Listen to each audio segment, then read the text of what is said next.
আজিৰ দিনত এই প্ৰমোদ বৰাই যেনেকুৱা ধৰণৰ BTCটো ধ্বংস কৰিবলৈ গৈ আছে এইটোকে বচাবৰ কাৰণে আমি আজি ফিল্ডত নামিব লগা হৈছে। প্ৰমোদ বড়োৰ পকেট গৰম কৰাৰ কথা কৈ আছে আপুনি। প্ৰমোদ বড়োৰ পৰিৱৰ্তনৰ কথা কৈছোঁ আমি, ইহঁতে পৰিৱৰ্তনৰ কথা কৈ আছিলতো, একো পৰিৱৰ্তন আমি দেখিবলৈ পোৱা নাই।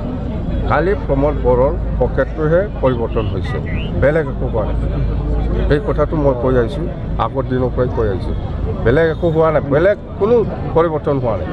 প্ৰমোদ বড়োৰ পকেটটো পৰিৱৰ্তন হৈছে বাছ, BTC পৰিৱৰ্তন হোৱা নাই। 24লৈ কেনেকুৱা আশা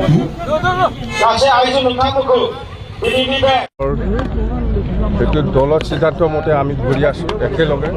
আমাৰ লগত মাইনৰিটি চেলো আছে, আমাৰ লগত গোৰ্খা চেলো আছে, আমাৰ লগত আদিবাসী চেলো আছে। চব একেলগে আমি ওমেন হওক, ইয়থ হওক, BSU হওক, একেলগে আমি ঘূৰি আছোঁ। সেইটো দলৰ সিদ্ধান্ত। এই মৰমে আমি সমষ্টি প্ৰত্যেক দিনে দুটা সমষ্টি আমি ৰেলী কৰি পেলাই মিটিং কৰি আছোঁ। উদ্দেশ্য সেইটোৱে, আমাক লাগে শান্তি, আমাক লাগে একতা, আমাক লাগে উন্নয়ন। নাই 24ক লৈ পেলাই আমাৰ মই অলৰেডি কৈছোঁ, যোৱাকালিও কৈছোঁ, সেইদিনাও কৈছোঁ যে ওদালগুৰি এটা লোকসভা পাবলৈ গৈ আছোঁ আমি নতুনকৈ। ওদালগুৰিটো আৰু কোকৰাঝাৰ লোকসভাটো আমি BPF দলৰ পৰা ইণ্ডিপেণ্ডেণ্টলি আমি কেণ্ডিডেট দিম আৰু জয়ী হোৱাটো আমাৰ নিশ্চিত। ওদালগুৰিৰ পৰা কোকৰাঝাৰলৈ যি ৰণসিংহা হৈছে এতিয়া আপোনালোকৰ, এইটোকে কেতিয়ালৈকে অব্যাহত থাকিব?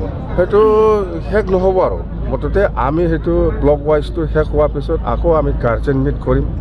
গাৰ্জেন মিট কৰাৰ পিছত আকৌ আমি বুথ লেভেলত প্ৰত্যেকটা সমষ্টি ৱাইজত বুথ লেভেলত মিটিং কৰিম। ইয়াৰ পিছত আকৌ ৰাজহুৱা মিটিং কৰিম। মুঠতে কণ্টিনিউৱাছ। Thank U sir.